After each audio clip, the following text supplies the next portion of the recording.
Да вземем едно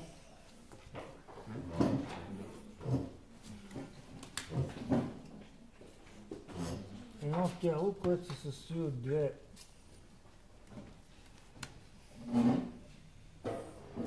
две по-малки тела.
Така, значи това ще бъде 2, хайде това да го вземем 2. Това е 3. Това е пак 2.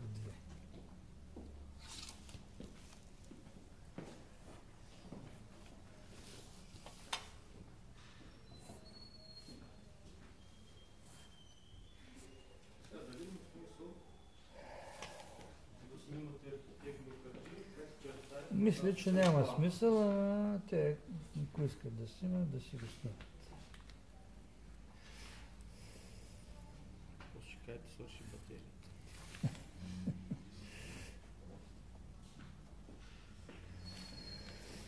Така, значи мащаба не го знаем, пак казваме, но въвеждаме едни условни единици, в случая сантиметри.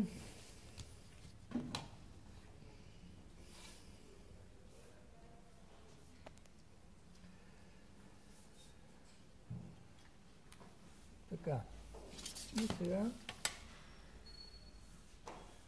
това тяло се състои от две тела, едно високо и едно ниско. Като примерно високото го вземам 12 см високо.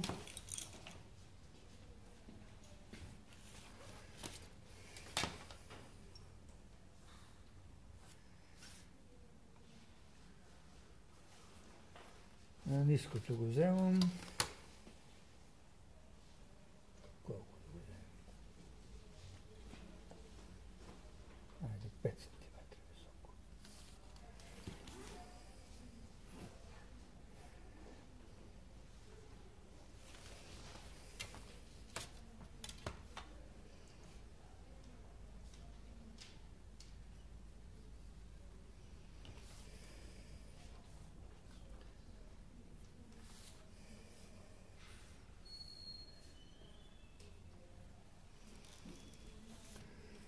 И това е изглед. Така ще ви бъде зададено. Първата задача е да изберем местоположението на обекта, така че да не стигне листа, да влезем в формата на листа, който имаме. И понеже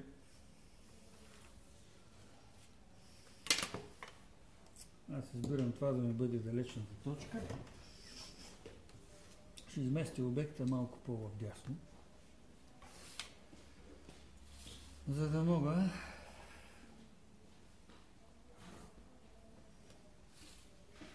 да използвам обхвата на листа, който имам.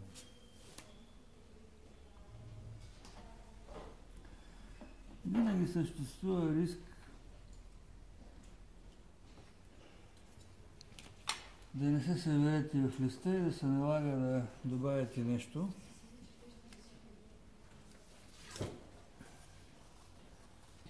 Това е 6 см.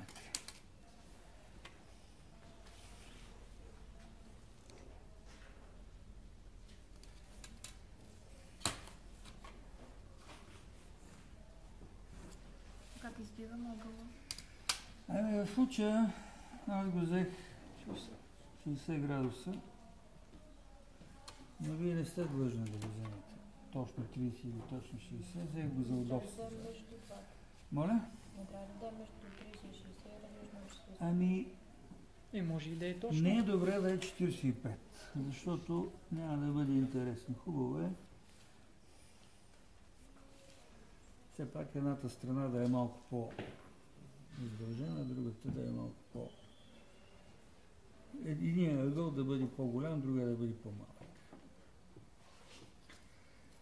И има значение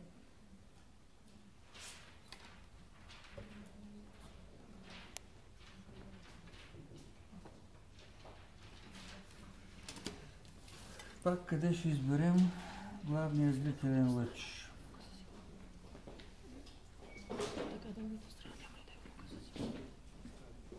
Другата страна ще бъде по-къса, но аз просто исках да видя този ъгъл исках да го видя, затова така го направих. Може ли фасолата? Ами,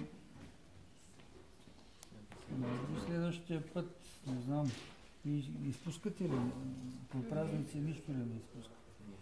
Мисля, че имате още една корекция на интериорната пуска. Бяхте гледал на вашата позиция, няма ли да се скрива малката пречупване? Ами, мисля, че няма да се скрива. Аз точно това гледам и във двете посоки да се вижда. Ще виждам части от едната и от другата. Но може би беше по-добре беше наобратно да го сложа, ама не е късно, казвате. Нищо, айде, така ще бъде.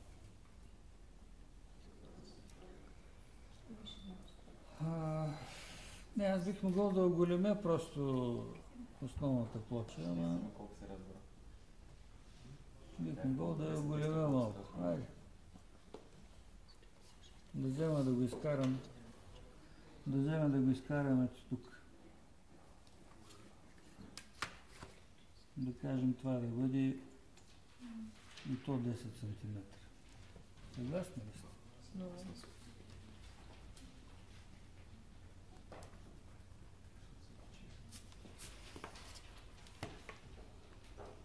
Това е с една квадратна плоча.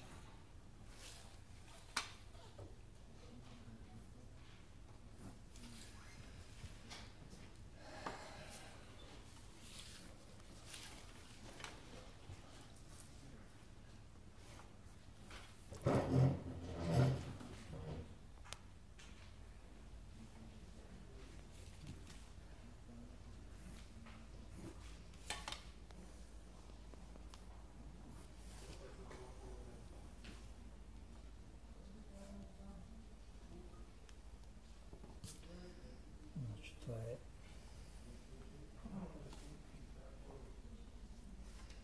цялото е 5 см. Това е 2. И това е 3. Вече не се ли вижда? Моля? Горе не трябва ли да се вижда? Може да търся.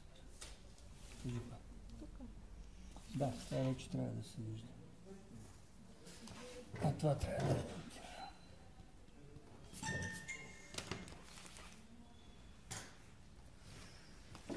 Така ще бъде. Първата ни задача е да определим положението на зрителния лъч в план. Правим познатата конструкция с деление на 3 части. 13,6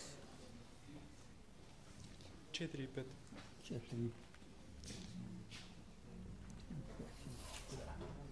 Значи това го дела на 3 еднакви части. В средната 1/3 вземам зрителния лъч, като е хубаво той да не съвпада с някаква линия в сградата. Тоест, хубаво да го взема така, че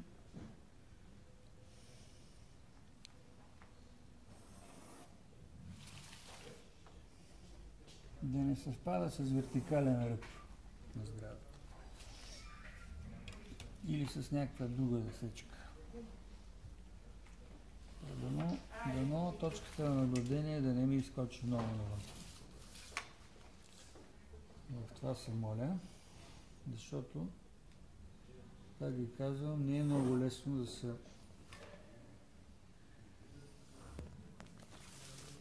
да сме сигурни във всичко. Правим една странична проекция на тялото. Страничен изглед всъщност правим.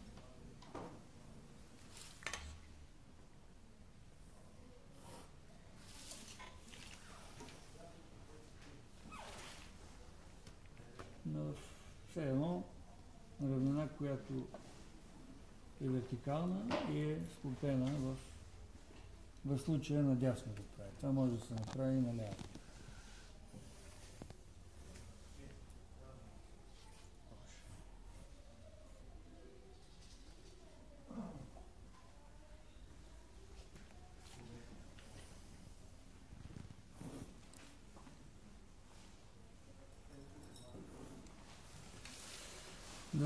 Сантиметра височина.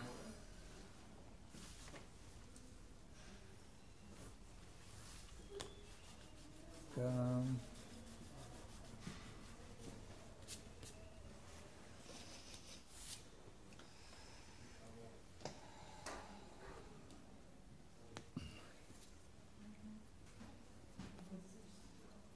Това е изгледа на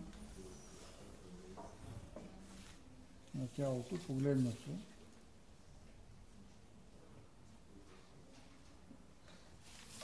По една такава мислена вертикална равнина, успоредна на главния лъч. Избираме наклона на картинната равнина, който, пак ви казвам, аз ще го взема трябва ли е тази 60 градуса. линия да е? Тази линия е ето тази линия. А тази линия е ето тази линия. А ето тази линия е в пункта. Да, съгласен съм. И съответно и това трябва да бъде в пункта. Нали? Избирам наклон на картинната равнина, като това е само едно намерение за картинна равнина. И отново правя познатото разделение на 3 части.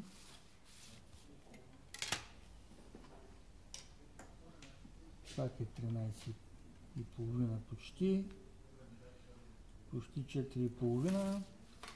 Ако искам да акцентирам повече на долното тяло, аз ще го взема по-надолу.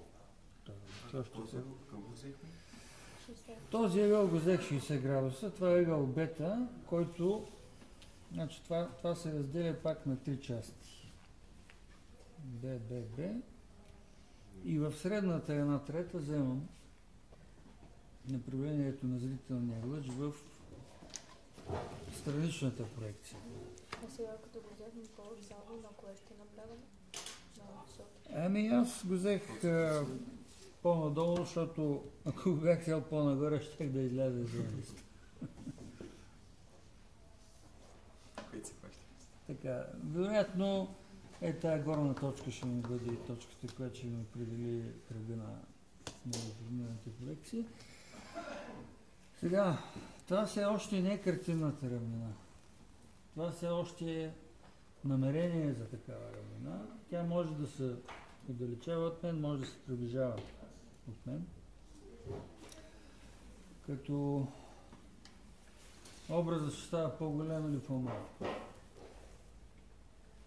Но аз трябва да намеря точката на наблюдение и да намеря кръга на формираните проекции, който ще ми бъде зададен от една от всичките тия възможни точки.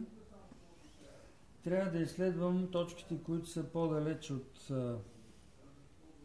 зрителния лъч в страни, които са по-близо до точката на наблюдение. Примерно мога да почна да ги номерирам една, да кажем точката 2, точката 3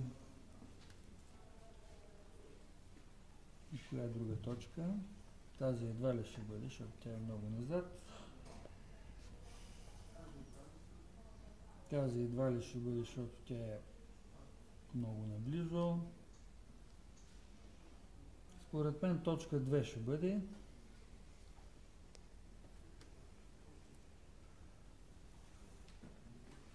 Няма коя друга да бъде. Айде, тия три точки ще изследвам. Съответно, пускаме по един прав ъгъл към картинната равнина. И от техните проекции, това примерно е 2 прим, това е точката 1 прим и точката 3 се намира някъде ето тук. Това е точката 3 прим. Тя едва ли ще бъде точката, която ми трябва, но все пак, колкото повече точки изследвам, толкова по-сигурен ще бъда.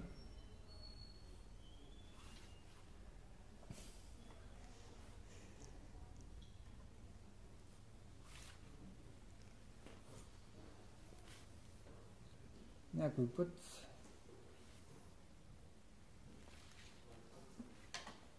човек си мисли едно, пък то се получава друго.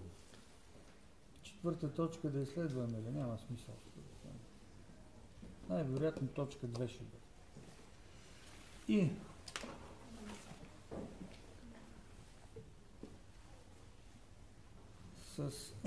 от всяка една от тия точки построих по един лъч по направление на главния зрителен лъч, по който нанасям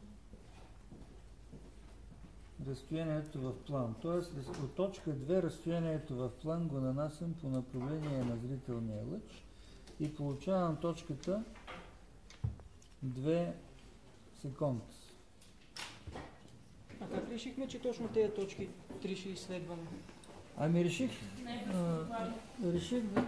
тях да изследвам, защото те са най-далеч от главния лъч и в случая най-близо, тая точка 2 е много близо до точката на наблюдение, която още не съм намерил.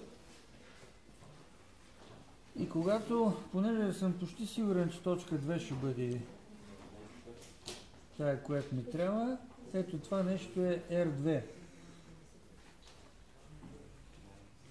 Разбирате ли? И този R2 аз го нанасям 3 пъти по зрителния лъч. Един път, 2 пъти, 3 пъти. И това е точката О2. Нали? Сега това нещо трябва да го повторя с всичките останали точки. Да кажем с точка 1. Тя е по-далеч от точката на наблюдение, само че радиус е много по-малък, но нека да опитам с нея. 1 секунд. Това е R1 фактически, който R1 ще трябва да бъде нанесен 3 пъти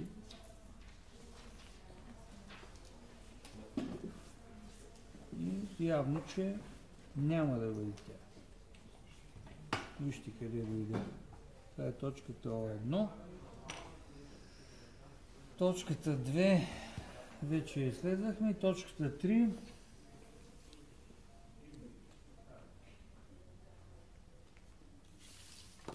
също не може да бъде, защото тя е много по-назад.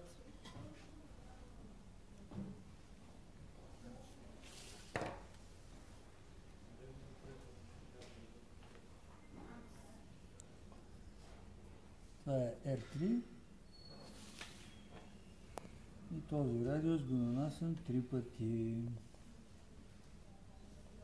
Един път, 2 пъти, 3 пъти. По 3. Значи, точката О2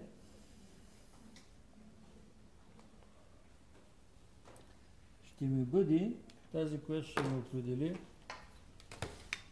радиуса на недеформираните проекции и конуса, който ще ми определи този радиус, всъщност е ето това нещо. Това е следа на конуса 18 или 36 градуса. Следа.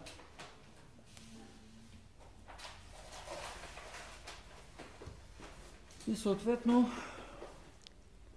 ако вземам равнината по-назад, перспективата ще става по-голяма. Ако я вземам по-напред, тя ще става по-малка.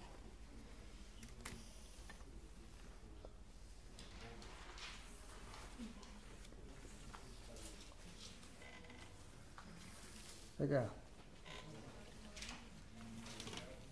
Намирам точката на наблюдение О в план. Това е моята точка на наблюдение. От нея построявам две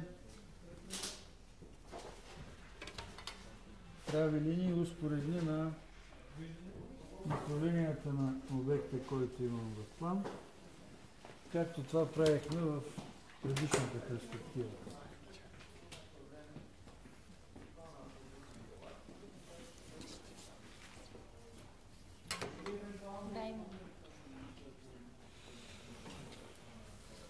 Това, че едната картинка се засича с другата, не бива да ви притеснява особено много. Сега, къде е картинната равнина? За да не добавям лист, аз ще я взема и тук. Обежната точка F1. Тя пък съвпадна с линията в плана, но няма никакво значение това. Съвсем случайно става. Значи това е, тук е побежната точка F1. F2.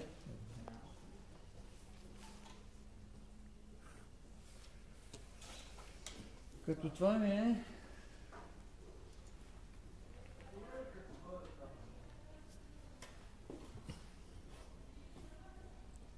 всъщност картинната равнина,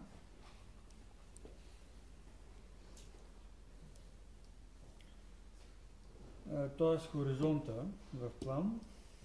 А къде е хикса в план? Ами, ето през тази точка аз ще прекарам истинската картинна равнина сега, която ще бъде на същия този ъгъл бета. Ето е къде.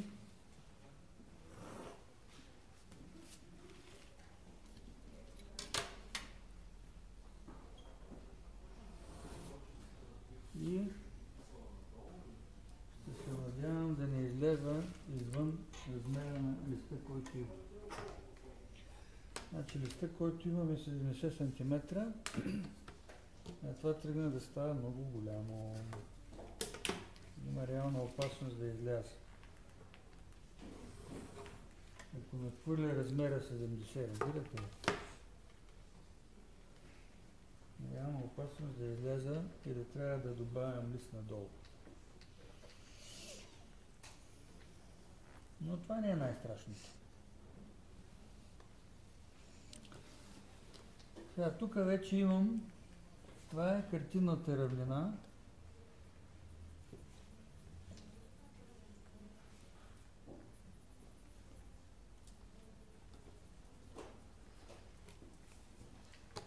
В нейното пресичане с, т.е.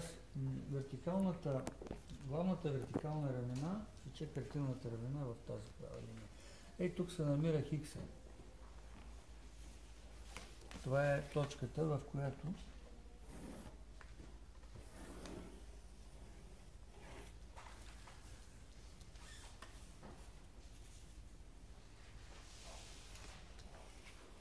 се намира хикса. Моята главна точка, значи това е точката H.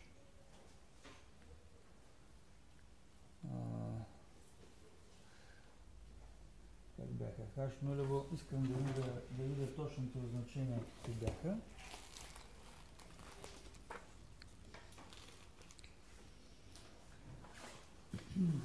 Значи H1. H1 е на хикса. Главната точка H е тук, а H0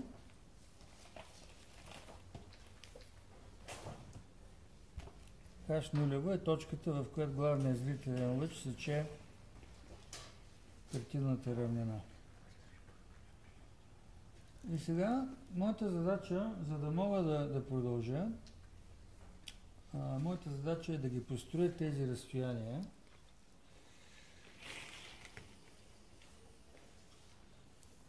Едното разстояние е H1H.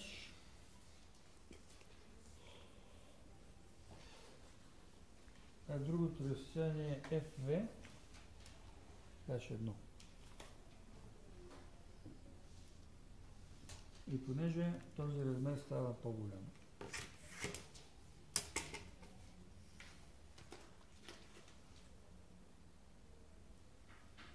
аз не мога да изляза по-високо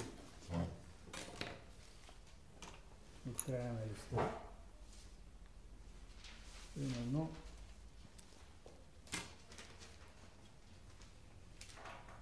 тук ще ми бъде горния хоризонт. Значи имаме един хикс и един хаш, които важат за плана. Те са ето тези. И един хикс и един хаш, които важат за перспективния образ. Аз започнах от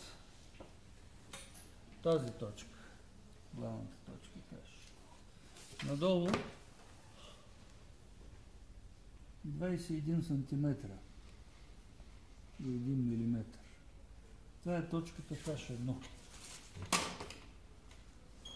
21 см и 1 мм. Това е точката H1. Точката H0 ми е на 14 мм нагоре. 14.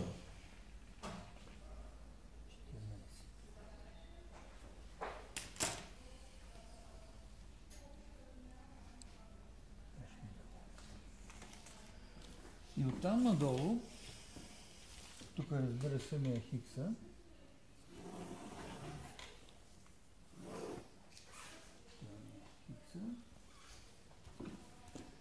за перспективното изображение.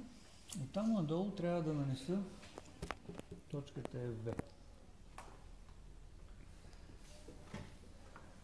За целта ще трябва да преместя листа малко нагоре.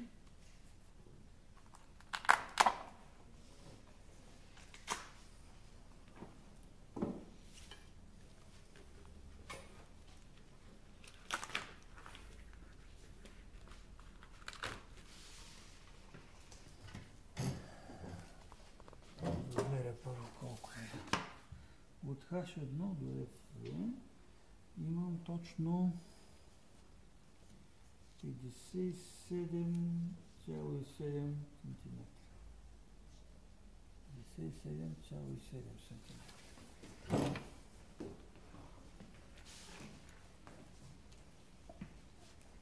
Така се получи.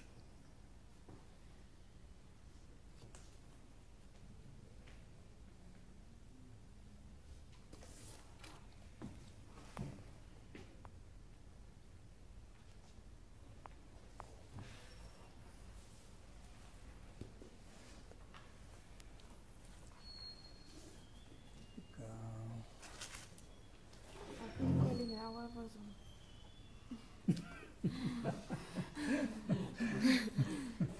Така и какво стана? Май не се размери. Така е. На това се държи линяла, така е?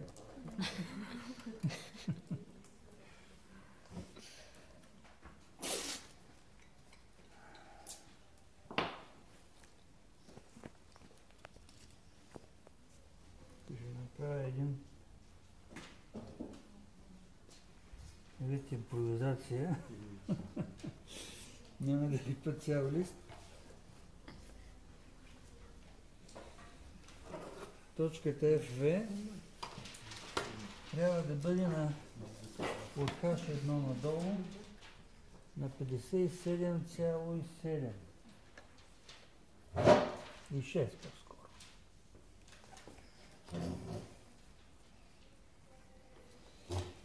Ето тук, ако някой ми даде едно габърче, да го забия, бих се възползвал. Габърче наблизо. Чакайте. Намери.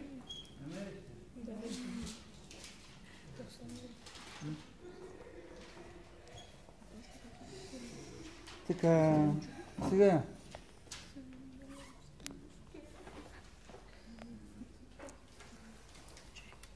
Мога вече да почна да се строя перспективния образ. Като първата ми задача е да вдигна обежните точки от единия хоризонт на другия.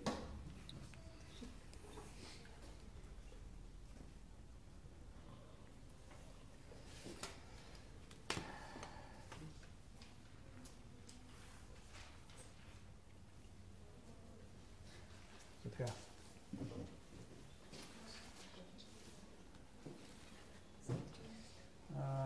Обикновено бъркате единия хикс с другия хаш. В смисъл, хикса на перспективното изображение с хоризонта в план ги бъркате. Или ако, защото наслагване на чертежи има, може тия линии тая да се окаже под другата. Нали? Може да се окаже и над нея. Това няма никакво значение. Важното е, че това, което се случва на единия хикс, се случва и на другия. И на единия хаш се случва и на другия. Но тези хикс и хаш важат само за плана. Тоест, ако аз извадя линии, които отиват в случая хикса сече модела, виждате ли? Значи аз директно мога да ги използвам тия точки, в които модела се сече с хикса, но по-добре да ги извада тия на самия хикс. Както и на ниското тяло. Ще ги извада.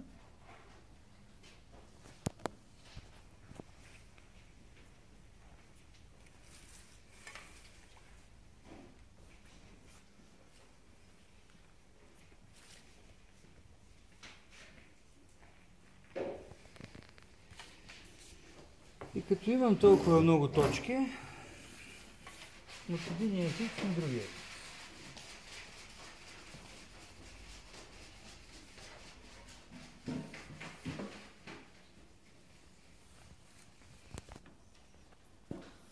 Също тук което правихме в другата перспектива, която вече стоихте.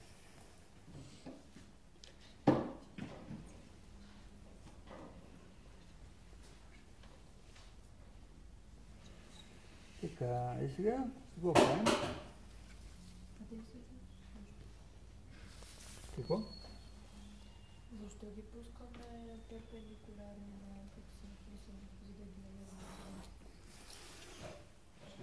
Защото от единия хикс отивам на другия хикс. Примерно,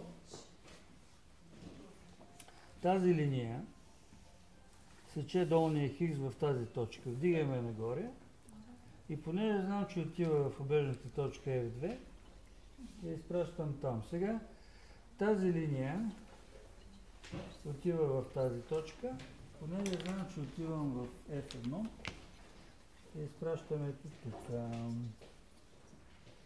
И по този начин намерих най-близкия гръб на сградата, ще да кажа, на обекта. По същия начин много добре знам, че това нещо отива в F2 и това нещо пък отива в F1. Опитвам се да намеря стъпването на сградата върху терена, т.е. този квадрат, който това е квадрата, който в началото не беше квадрат, ама аз го направих да бъде. Нали?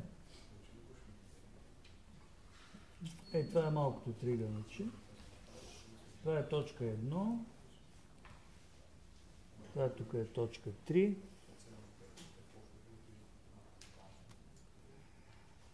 Сега какво остана? Остана да намеря стъпването на малкото тяло, на високото тяло. Значи, отново продължавам линиите и ги свързвам с съответната обежна точка.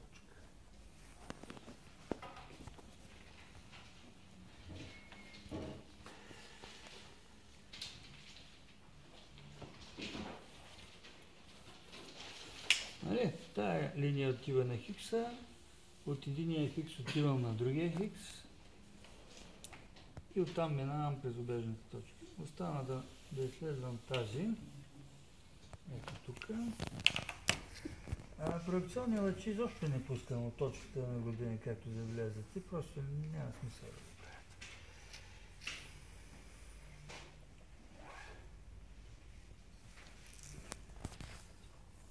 Това е стъпването на високото тяло върху основата.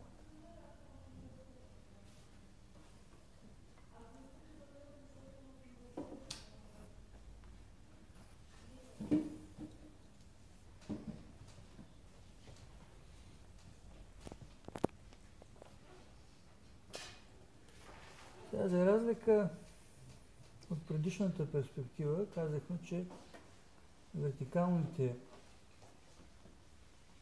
ръбове, вертикалните лъчи се събират в обежната точка FV. Значи аз още от сега мога да намеря техните направления, като от всяка една от тия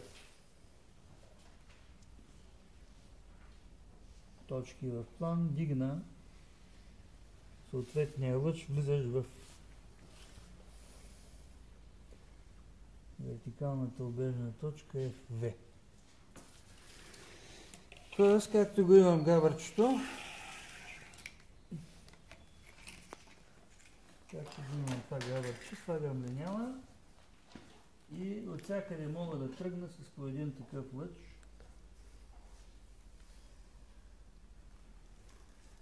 Нагоре.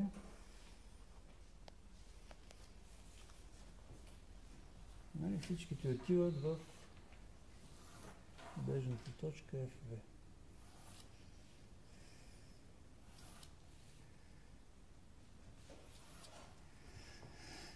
Възниква въпроса колко е голям кръга на недеформираните проекции. Кръга на недеформираните проекции, по-точно неговия радиус, трябва да бъде ето това нещо, където следата на конуса се сече с картинната равнина. Значи това е моя радиус, който аз би трябвало после да го проверя, да видя дали наистина тая точка 2, която фактически излиза ето от тук нагоре, дали точно тя ще бъде точката, която ще опре в въпросния радиус. Значи, особено много ме интересува ето тази права линия и точката 2, която ще излезе от нея. Как се нанасят височините?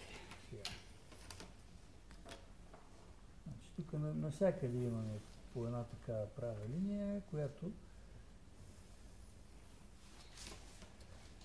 трябва да продължи до постигане на съответната височина.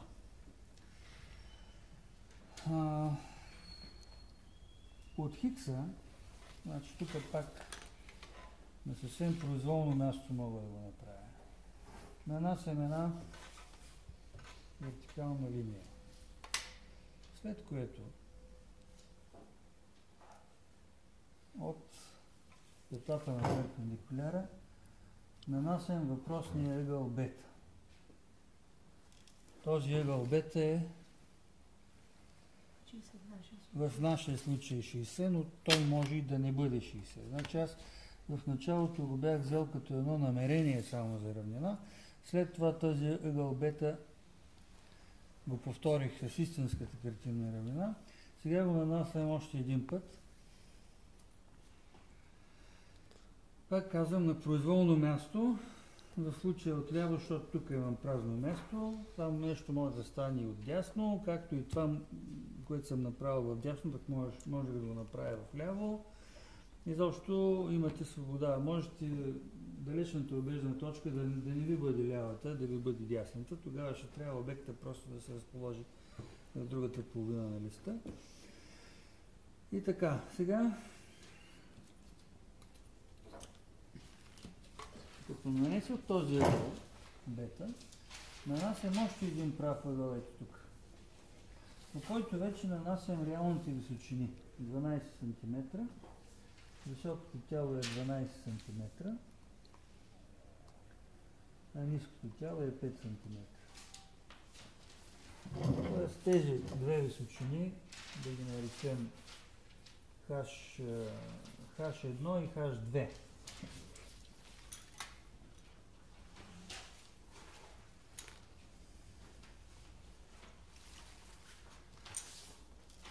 Това е 5 и това е 7. А цялото това нещо е 12.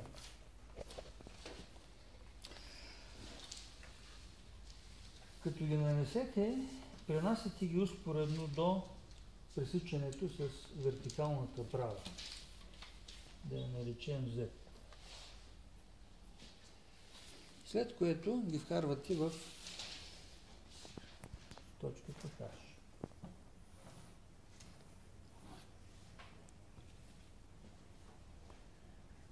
В точката H ги вкарвате.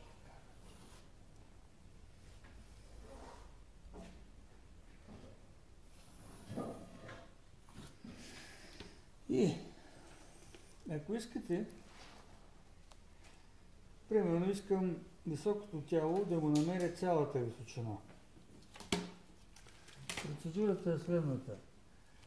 От съответната точка, примерно тази, отивам в най-долната от трите прави, която минава през хикса. Минава през точката, в която съм нанесъл ъгъл бета върху хикса. Оттам нататък построявам права, която влиза в F2.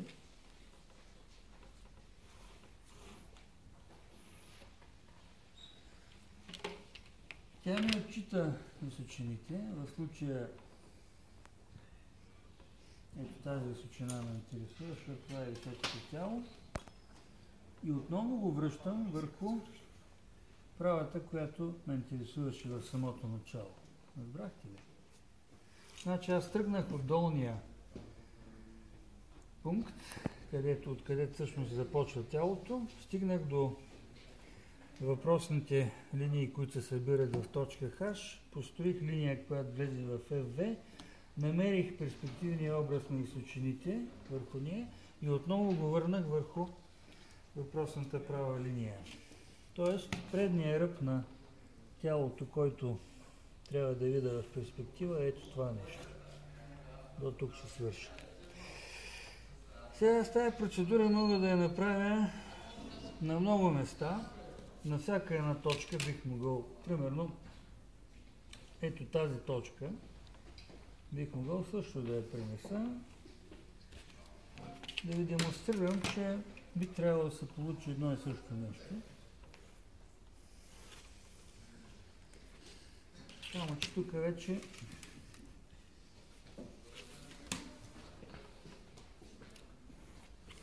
трябва да продължа това пунктиране ръб. Ето, тук трябва да завърша. Но разбира се, като се намерила една от точките, с помощта на обежните точки, аз мога да се затворя контурите.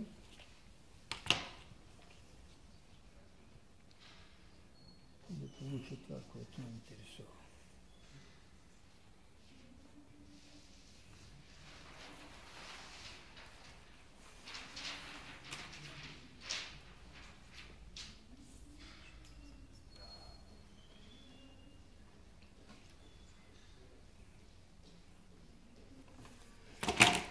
Да.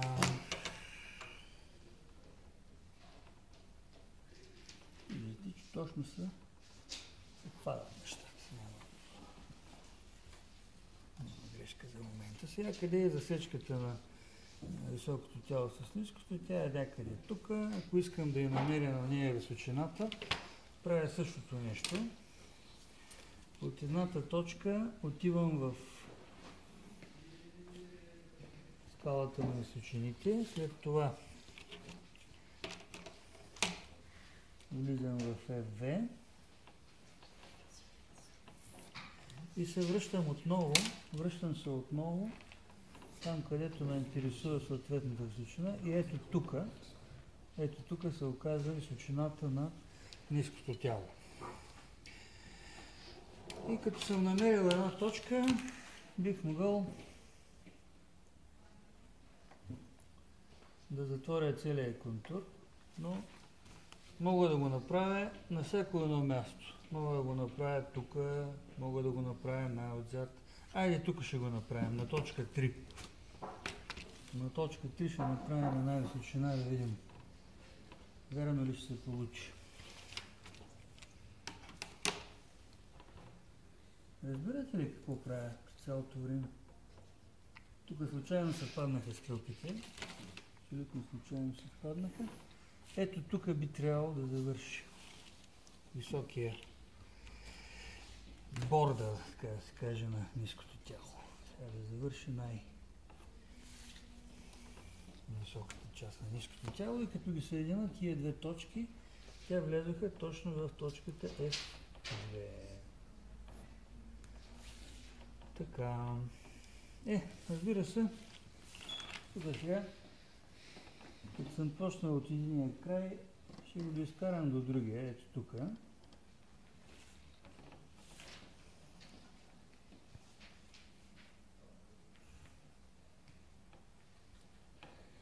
Вече ще бъде в пунктир. И какво остана?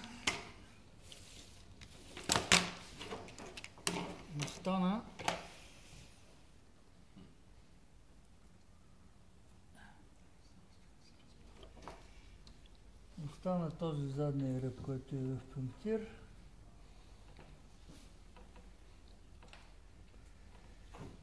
И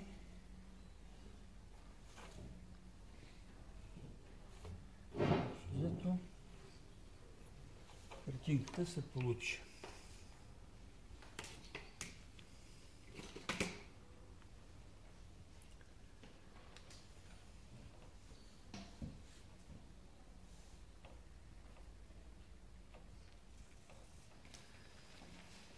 Да, някакви въпроси до момента съществуват ли? Да. Тук не сме засекли, да. Сега ще засечем, да. Значи това ще засече така. И това ще засече така. Евентуално това може да го дадем в пунктир, защото там стъпва долу на основата. Дайте да проверим радиуса сега. Да видим дали наистина този радиус, който сме определили от началото, забоден в точката H нулево, ето е точката, дали той ще опре. Доста сме близко. Доста сме близко до истината. Виждате.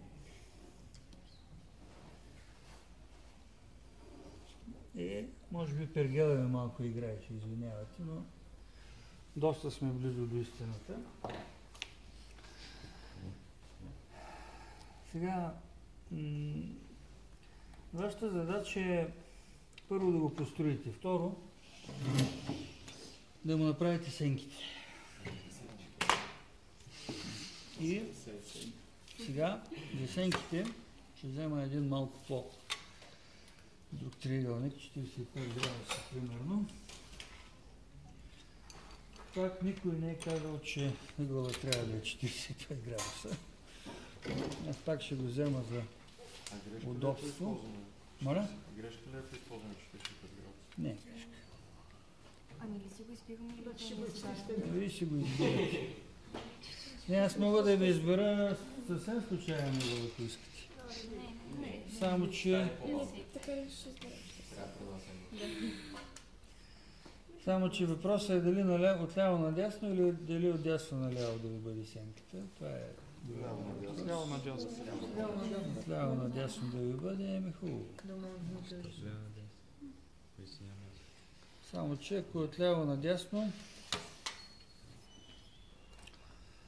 Отиде в ще ми излезе, т.е. няма да взема 45 градуса, той е линял, дали мога малко да го пренавит ли е? Я го разлепете. Оу. Я го вържете хубаво. Колкото може по-здраво. Няма да може да го изкривим. Няма да може да го изкривите.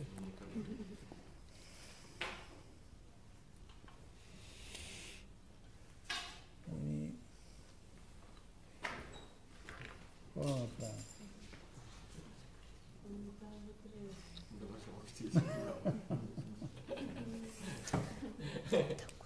Добре, айде. Ще взема тази обежна точка на... Лошото е, че ако я взема тук, няма да стане интересно. Няма да има сянка от едното тяло върху другото. Това е може би... Не може 30 градуса, да не е 45, да е 30. Ако е 30 градуса, обежната точка от точката на наблюдение, обежната точка на лъча ще ми излезе много извън дъската. Няма да ми стигне дъската. Тогава от дясно наляво да направим сенките. Ако направим от дясно наляво сенките, по-би могло да стане. Но няма да има сянка от едното тяло върху другото, което не ми харесва пък на мен. Няма да се види такава сянка, само върху основата ще се види.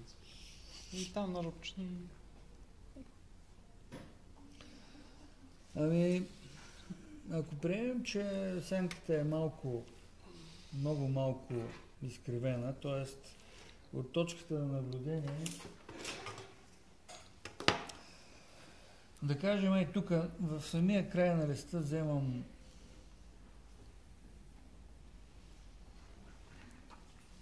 FSH. Тоест това няма да лечим тикс вече. Това нещо ще бъде FSH. И съответно направлението на лъча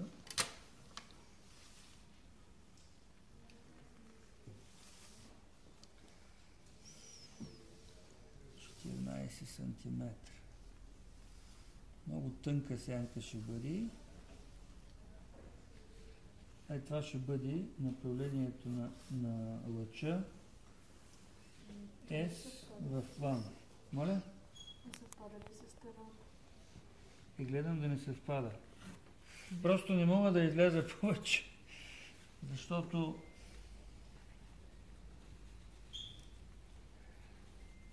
нямам на къде. А не ми се лепи друг лист.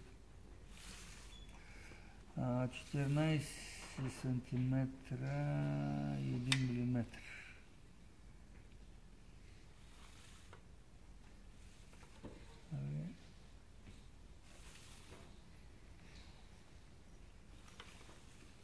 Точно 14 см. Това ще бъде.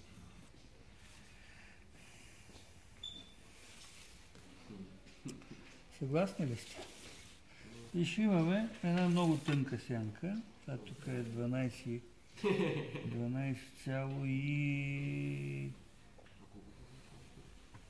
и 4. Какво? Колко време е това? Ами, за 3 часа трябва да сте го построили. За тебе 2. За 3 часа трябва да сте го построили, но след това ще ви дадем право още колкото искате. Не разбира се до вечерта до 8 часа, но 7,5. да можете още поне час и половина-два да се завършите работа. Кога ще класурата? Значи, моля? Кога ще класурата? Около 26 май. Ами, не другата, по-другата седмица. Мисля, че така се получава. А по-другата? Това е седмица преди 26. Така, Това е около 20. сега, ако това е След Георгиевата FSH, нощ. Забавно. Тогава не може малко. намирам го на плана. Да, поправката на седмица по-късно. Справа си. Намирам го на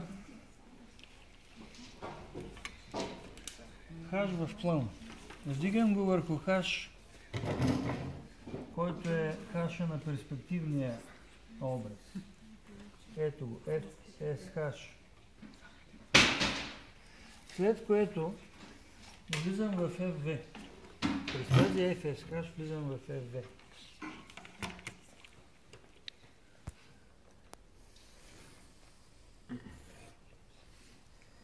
И някъде по тази права линия ще се намира добежната точка на лъчите. Къде аз трябва да го избера сам. С други думи, хоризонталните проекции на всички лъчи от тук вече мога да ви кажа, че този триъгълник, който го виждам в план, ще го видя ето тук. Това триъгълниче, което заштриховам в момента, ето това триъгълниче тук. Разбирате ли? Другата сянка стана доста тънка сенчицата, но нищо. Другата сянка и тя ще продължи, т.е. този ръб ще продължи в посока, която ще влезе в FSH.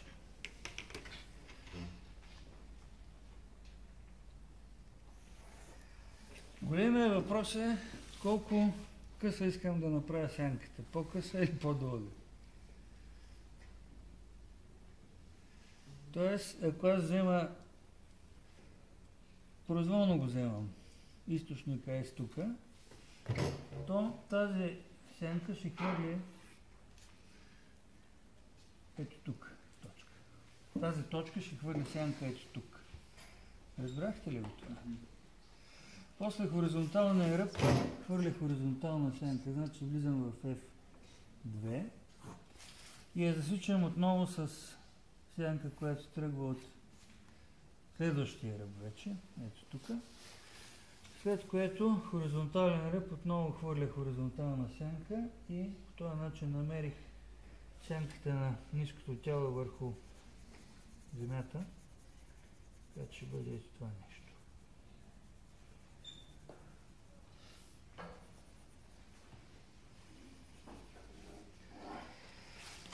Вертикален ръб хвърля върху вертикална плоскост и вертикална сянка. Нали така? Значи аз като имам една точка надолу, директно мога да дигна сянката с неговия размер. Това ще бъде сянката, която ще видя от високото тяло върху ниското по вертикалната стена. След което този ръб продължава да хвърля сянка, само че той ще я хвърли в FSH. Ето тук.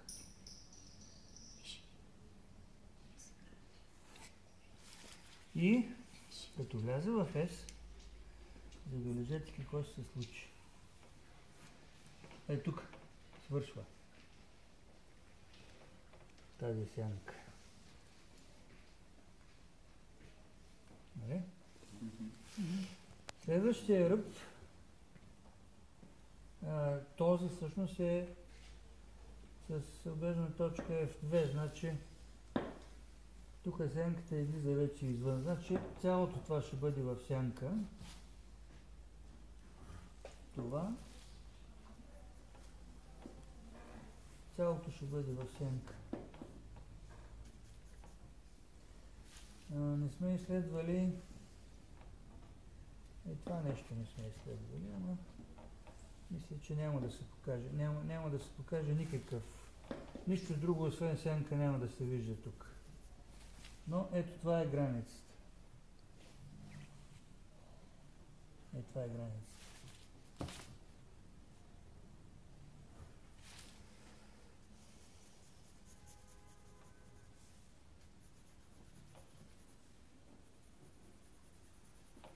Сега може да се постави въпроса, ще има ли сенки от високото тяло върху основата. За целта трябва на всяка една от тези точки да й намерим хоризонталния лъч и съответно проекцията долу. Примерно на тази точка въпросът е да не се объркваме. Нали? Тук ще бъде, това ще бъде едната точка. Виждате ли? От този.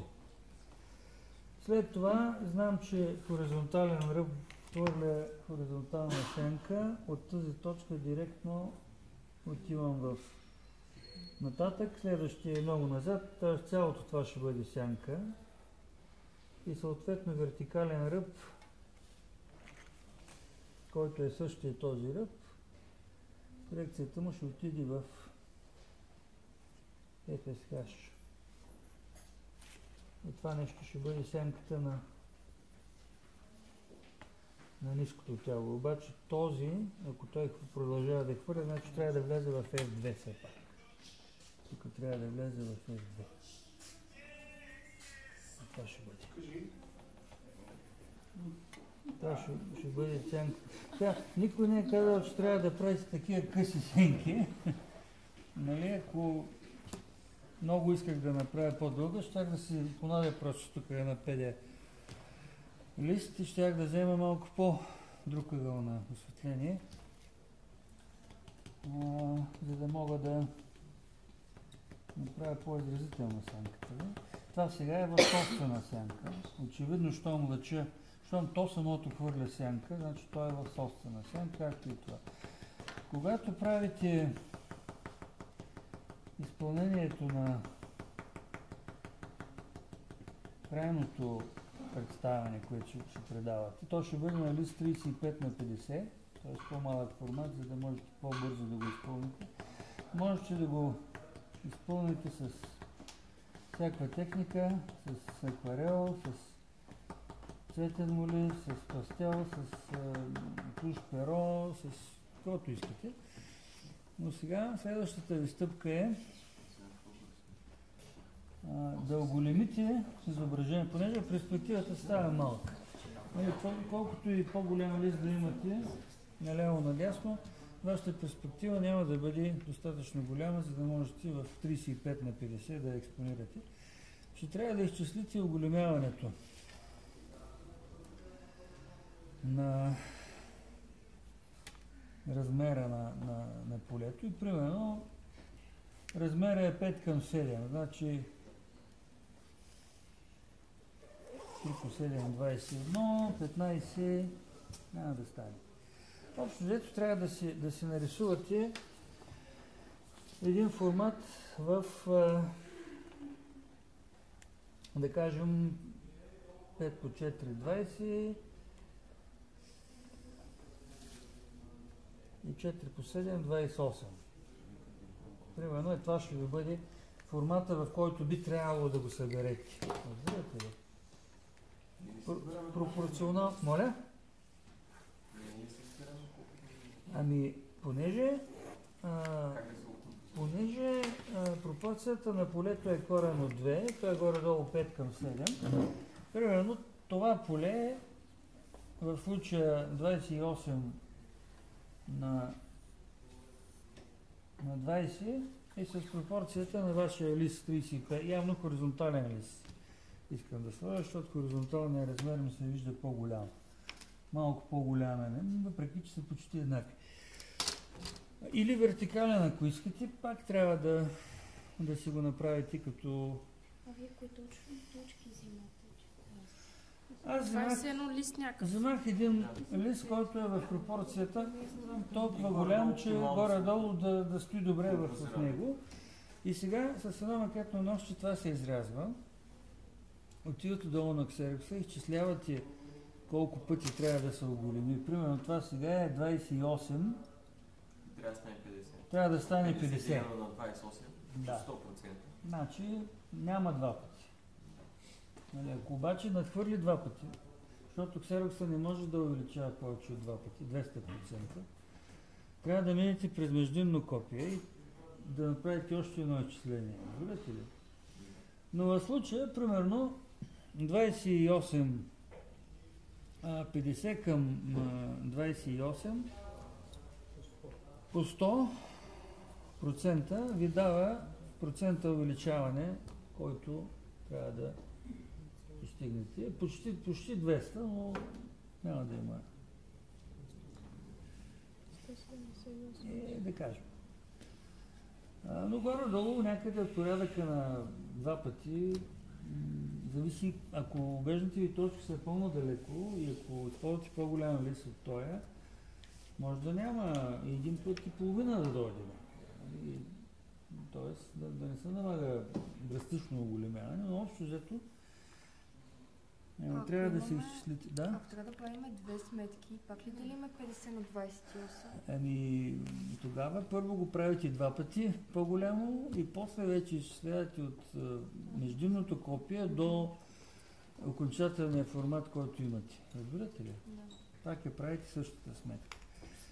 Но след като това нещо го оголемите, го пренасяте на бял картон или там на картона, на който ще работите, не бива да работите на ксерокопието.